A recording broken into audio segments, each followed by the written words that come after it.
C'est l'heure de vous informer sur Speedline TV. Mesdames et messieurs, bonsoir et bienvenue dans ce journal. La vice-présidente devient la colistière du candidat désigné par le parti, incarnant un duo présenté comme porteur de continuité et de stabilité pour les réformes engagées depuis 2016. Le BR a annoncé cette décision ce mardi. Retour sur son parcours dans ce journal. Le FADEC cède sa place à un nouveau mécanisme, le fonds d'investissement communal désormais mis en place par le gouvernement. Ce fonds ambitionne d'offrir aux communes un meilleur accès à des financements innovants. C'est l'une des décisions prises hier lors du conclave hebdomadaire des membres du gouvernement. À la page inter, le président sierra-léonais Julius Maada Bio a entamé ce mardi une visite officielle au Burkina Faso. Cette démarche s'inscrit dans ses efforts pour rétablir un pont de dialogue entre la CEDEAO et la Confédération des États du Sahel.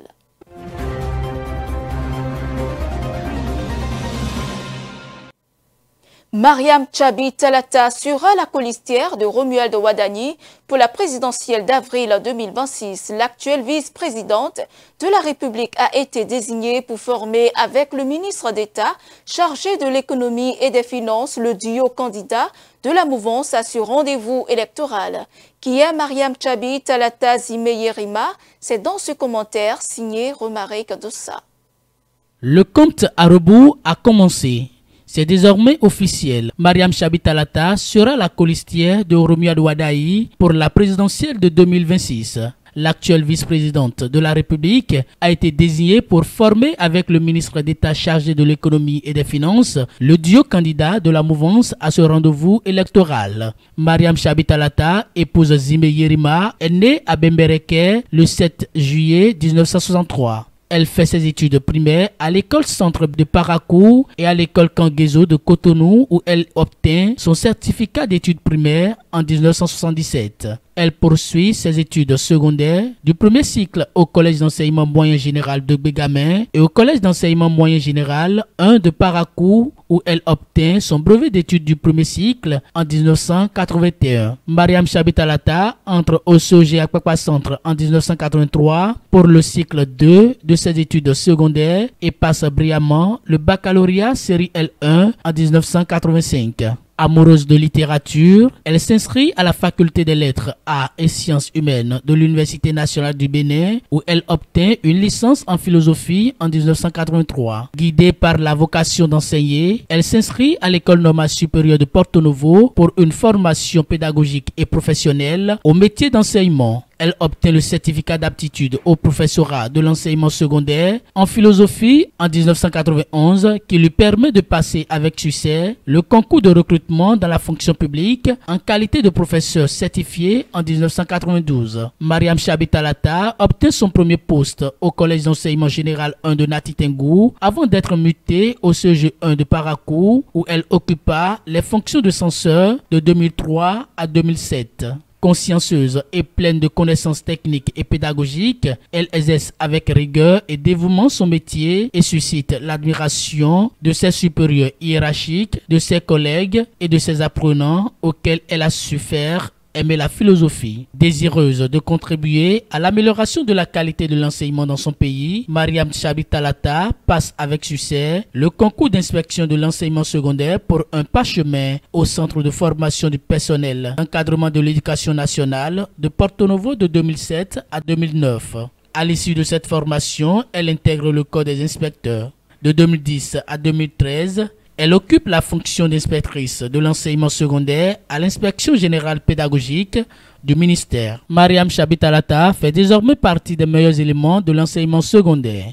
Elle est nommée inspectrice pédagogique déléguée des départements du Borgou, de la Liborie de 2013 à 2016. Elle a contribué significativement à l'amélioration de l'offre éducative et du taux de scolarisation des filles, ainsi que leur maintien dans le système éducatif à travers ses activités d'appui conseil au LARES dans les communes de Ndali, de Tchaourou et de Niki. Femme engagée, pleine d'ardeur et de dévouement au travail, elle est nommée directrice de l'enseignement secondaire général en 2016. À ce poste, Mariam Chabitalata s'illustre par sa constance dans le suivi des activités pédagogiques des établissements d'enseignement secondaire général jusqu'en mai 2019.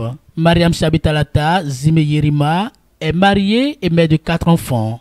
Elle est connue pour son intégrité et sa quête d'équité. L'engagement politique de Mariam Chabitalata débute en 2001 avec son adhésion au parti UDS de Sakalafia. Elle est élue conseillère municipale de la ville de Parakou de 2008 à 2015 et occupe dans ce cadre le poste de présidente de l'Union des femmes, élue conseillère communale des départements de la Liborie, du Bogou et des collines UFEC ABC. En 2016, elle milite au sein des coalitions de partis politiques qui ont soutenu la candidature de Patrice Talon à l'élection présidentielle. Dans le contexte de la réforme du système partisan, elle fait partie des membres fondateurs du parti Union progressiste, pour le compte duquel elle participe aux élections législatives de 2019 en tant que suppléante du ministre de l'Intérieur Sakalafia. À l'issue des élections, elle devient députée de la 8e législature et première femme à se faire élire au poste de première vice-présidente de l'Assemblée nationale. En 2019, lors des élections communales, elle est la première femme sur la liste de l'UP dans la 8e circonscription. En 2021, elle est colistière de Patrice Talon au poste de vice-président dans la perspective de l'élection présidentielle du 11 avril 2021, marquant le 2e mandat du président Patrice Talon. Nous prenons la direction du palais de la Marina. Le gouvernement a opté pour un nouveau mécanisme de financement destiné aux communes. Il s'agit du fonds d'investissement communal qui remplace désormais le FADEC. Ce nouvel instrument vise à élargir les sources de financement des collectivités et à optimiser la gestion des rétrocessions fiscales de l'État. Plusieurs autres mesures ont également été adoptées ce mercredi en Conseil des ministres. On fait le point avec le porte-parole du gouvernement. Création du Fonds d'investissement communal FIC et approbation de ses statuts. Par la mise en place de ce fonds, le gouvernement entend améliorer le cadre de gestion des appuis financiers apportés aux communes et aux établissements publics de coopération intercommunale. Cette décision participe de la volonté de renforcer leur capacité d'investissement, l'objectif étant de poursuivre le développement équilibré du pays à partir des collectivités territoriales décentralisées. Les principales missions du Fonds d'investissement communal consisteront-elles à offrir des services et des mécanismes adaptés permettant de répondre aux besoins des communes en financements additionnels pour assurer leur mission, assurer la transparence nécessaire et l'équité dans l'octroi des fonds à travers le principe de péréquation. Par ailleurs, le FIC assurera la collecte et la gestion des financements intérieurs et des principaux financements extérieurs destinés au développement de l'ensemble des communes. Il est à signaler que les financements octroyés directement à une collectivité territoriale dans le cadre de conventions tels que les accords de jumelage signés directement entre la commune et le partenaire international ne sont pas concernés. Approbation de la stratégie de renforcement des alternatives éducatives pour une éducation de base inclusive 2026-2030. Les alternatives éducatives désignent tout modèle de programme éducatif mis à la disposition des apprenants, jeunes et adultes, hors des systèmes éducatifs formels. Elles constituent des formes d'éducation variées et adaptées, offertes afin de garantir le droit d'accès à l'éducation pour tous. Au Bénin, elles concernent les enfants de 9 à 14 ans et doivent avoir une forme de scolarisation associée ou non à l'initiation au métier et dispensée en français et ou en langue nationale. Compte tenu des expériences acquises depuis 2016, l'enjeu principal de la nouvelle politique éducative prônée est d'assurer le passage de l'offre pyramidale centrée sur la forme scolaire d'éducation qui génère parfois abandon et exclusion à une offre éducative diversifiée et inclusive telle qu'envisagée dans la nouvelle architecture du système éducatif. Celle-ci propose que l'éducation de base, initialement de 12 ans, dont 2 de préscolaire pour les apprenants de moins de 15 ans, soit désormais portée à 15 ans afin de permettre à tous les enfants d'atteindre la classe de terminale. Autorisation de recrutement et de formation de 715 élèves agents de police au titre de l'année 2025. Ces nouvelles recrues, qui viendront en complément des 1785 enrôlés récemment, permettront de renforcer les effectifs de la police républicaine pour une meilleure présence et un maillage plus densifié du territoire afin de mieux faire face aux défis sécuritaires. À l'issue du processus de recrutement, elles prendront part à la formation commune de base au centre de formation militaire de Bembereke et à une formation professionnelle pour les aguerrir à leur futur métier. Au chapitre des rencontres et manifestations internationales, il a été autorisé l'organisation du pèlerinage à la Mecque, Hajj édition 2026, ainsi que la participation du Bénin au deuxième sommet mondial de la Coalition pour l'alimentation scolaire à Fortaleza, au Brésil, les 18 et 19 septembre 2025. Dans l'actualité politique nationale, l'UPR et le mouvement des élites engagées pour l'émancipation du Bénin ont entamé un processus de signature d'accord en vue des prochaines élections. Cette initiative marque une avancée stratégique pour les deux partis. La cérémonie a été ponctuée par un moment symbolique, la réconciliation publique entre l'honorable Edmond Agua et Jacques Ayadji, président de Moël Bénin. À cette occasion, Edmond Agua a annoncé la fin des différends qui les opposaient. Suivons. Notre pays, le Bénin, est un et indivisible. Cela veut dire quoi? Que nous sommes tous des frères.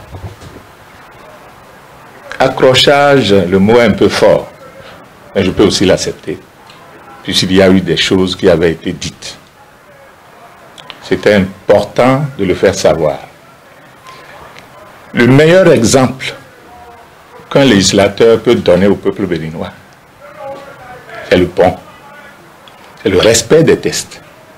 J'appartiens à un groupe politique appelé Union Progressiste Le Renouveau. Le groupe a pris la décision de signer des accords avec un certain nombre de partis politiques de la mouvance et même de l'opposition. Je ne peux que les respecter. Donc, législateur que je suis respectueux des tests et lois de la République. Je ne vais pas finir sans vous dire qu'il y avait eu une mini-réunion entre moi et mon frère Jacques Ayadji, sous l'égide du président du parti politique, et tout ce qui nous opposait, qui nous amenait à nous fâcher, avait été vidé. Ça veut dire qu'à partir de maintenant, nous devons nous comporter tous comme des mouvanciers bontés et aller de l'avant. Le seul ennemi que nous avons dans ce pays, c'est la pauvreté. Et le président Patrice Talon a décidé de sortir le Bénin de la pauvreté. Nous avons décidé de le soutenir et nous ne pouvons mener que des actions allant dans ce sens. Nous poursuivons ce journal avec l'actualité internationale. Le président sierra-léonais était en visite au Burkina Faso ce mardi. Julius Maada Bio, également président de la République de la conférence des chefs d'État de la CEDEAO, a été reçu en audience par le capitaine Ibrahim Traoré. Au menu des échanges des deux délégations, la situation sécuritaire, les questions d'unité régionale et la coopération bilatérale. Le reportage. Le président de la Sierra Leone, Julius Maada Bio, est devenu le premier dirigeant du bloc ouest africain de la CEDEAO à être reçu par un membre de l'Alliance des États du Sahel. Selon les analystes, il s'agit d'un tournant dans les relations entre le Burkina Faso, le Mali, le Niger et la CEDEAO. Ulf Lessing est responsable du programme Sahel à la Fondation Konrad Adenauer, basée à Bamako. Les commentaires du président ont été les plus optimistes de la part de la CEDEAO. Ils ont finalement réalisé que ces pays ne reviendront pas et maintenant leur approche est de coopérer, d'accepter cette division et de la faire fonctionner pour la vie quotidienne de millions de personnes, pour que les gens puissent continuer à voyager, à travailler dans d'autres pays. Les biens peuvent continuer à être échangés. Ils l'ont accepté maintenant, il n'y aura plus de discussion de la part de la CEDEAO. pour que les pays du Sahel reviennent. D'une certaine manière, les régimes militaires du Sahel ont gagné. Ils ont obtenu tout ce qu'ils voulaient. Ils ont toujours voulu conserver leurs privilèges commerciaux qui leur permettaient d'importer et d'exporter des marchandises, ainsi que la possibilité pour leurs citoyens de se déplacer. Et oui, la CEDEAO a réalisé qu'elle ne pouvait pas les forcer à revenir et à offrir la paix. C'est donc le commentaire le plus optimiste de la CEDEAO que nous ayons vu jusqu'à présent. Les pays d'Afrique de l'Ouest dirigés par des juntes, à savoir le Niger, le Mali et le Burkina Faso, se sont officiellement retirés du bloc régional connu sous le nom de CEDEAO en janvier cette année. Ainsi qu'au sein de la Confédération des États du Sahel. Il rassure surtout de sa disponibilité. Au Gabon, après l'élection présidentielle du 12 avril dernier remportée par Brice Oligui Nguema, le pays organisera les 27 septembre et le 11 octobre prochain des élections législatives couplées au local. La campagne électorale dans la perspective de ces scrutins est ouverte. Le coup d'envoi de cette campagne a été officiellement donné par le ministre de l'Intérieur, Emman Imongolt. Le reportage. Au Gabon, la campagne électorale pour les législatives et les élections locales est officiellement ouverte. Elle s'étendra jusqu'au 26 septembre, veille du premier tour prévu le 27, suivi d'un second tour le 11 octobre. Ces scrutins marqueront l'ultime étape de la transition politique entamée après le coup d'État du 30 août 2023 qui a mis fin à plus d'un demi-siècle de pouvoir de la famille Bongo.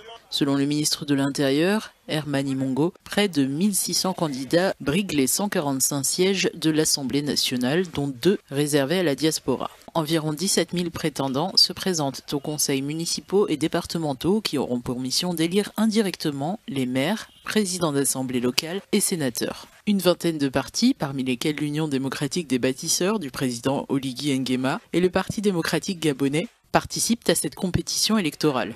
Le gouvernement assure que le processus se déroulera dans la transparence, sous le contrôle de près de 1500 observateurs nationaux et internationaux déjà accrédités.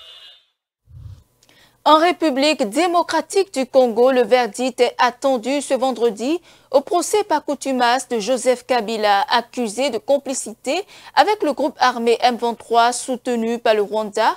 L'ancien président, qui vit en exil depuis plus de 2 ans, est poursuivi par la haute cour militaire et encourt la peine de mort. Le reportage. Le verdict du procès contre l'ancien président congolais Joseph Kabila est attendu ce vendredi. Accusé d'être à la tête de la rébellion du AFC M23 soutenu par le Rwanda, l'ex-chef d'État est poursuivi par la haute cour militaire. Le procès a commencé le 25 juillet et se tient depuis sans la présence du prévenu dont l'absence a été actée. Les charges qui pèsent contre lui sont la trahison, la participation à un mouvement insurrectionnel, le complot et l'apologie du terrorisme. La peine de mort avait été requise lors de l'audience du 22 août dernier. La semaine dernière, les avocats des partis civils, dont ceux de l'État congolais, ont demandé la réouverture des débats pour examiner de nouveaux témoignages qui détaillent les liens présumés entre Joseph Kabila et des comptes bancaires qui auraient été utilisés pour le financement de l'AFC M23. Le verdict avait donc été renvoyé au vendredi 19 septembre. Les avocats des partis civils avaient également demandé à requalifier les charges de trahison à espionnage. C'est la première fois qu'un ancien président de la République démocratique du Congo est jugé dans le pays. Attaquée de toutes parts par la Maison-Blanche ces dernières semaines, la Réserve fédérale américaine a finalement revu son cap ce mercredi en annonçant une baisse de ses taux directeurs d'un quart de point. Il se situe désormais entre 4% et 4,25%, le plus bas niveau depuis 3 ans, c'est après moi. Ce mercredi, la Réserve fédérale américaine a réduit ses taux directeurs d'un quart de point, confirmant la poursuite d'un assouplissement progressif face à un marché du travail en ralentissement. Les changements dans les politiques gouvernementales ont continué d'évoluer et leurs effets sur l'économie demeurent incertains. Des tarifs plus élevés ont commencé à faire augmenter les prix dans certaines catégories de biens, mais leurs effets globaux sur l'activité économique et sur l'inflation restent à déterminer. Un scénario de base raisonnable consiste à considérer que les effets sur l'inflation seront relativement de courte durée, correspondant à un déplacement ponctuel du niveau des prix. Toutefois, il est également possible que les effets inflationnistes soient plus persistants, ce qui constitue un risque à évaluer et à gérer. Notre obligation est de veiller à ce qu'une hausse ponctuelle du niveau des prix ne se transforme pas en un problème d'inflation durable à court terme. Les risques pesant sur l'inflation sont orientés à la hausse, tandis que ceux affectant l'emploi penchent vers le bas. Il s'agit d'une situation délicate. Lorsque nos objectifs sont ainsi définis, notre cadre nous impose de trouver un équilibre entre les deux volets de notre double mandat. En plaçant désormais l'objectif des taux des fonds fédéraux dans une fourchette de 4 à 4,25%, la Réserve fédérale assume une stratégie de gestion des risques. Elle cherche ainsi à prévenir un affaiblissement excessif du marché du travail tout en évitant qu'une inflation persistante ne s'installe. Si l'impact des droits de douane sur les prix reste pour l'instant limité, Jérôme Powell a souligné que les pressions pourraient s'intensifier à terme. C'est donc réunion après réunion que la Fed ajuste sa politique, soucieuse d'équilibrer les deux volets de son double mandat, soutenir l'emploi et garantir la stabilité des prix dans un environnement économique mondial toujours incertain. Et voilà, mesdames et messieurs, c'est la fin de ce journal. Merci de l'avoir suivi. Suivez-nous en continu sur speedlinetv.bj/live et sur nos différents canaux digitaux Facebook et YouTube.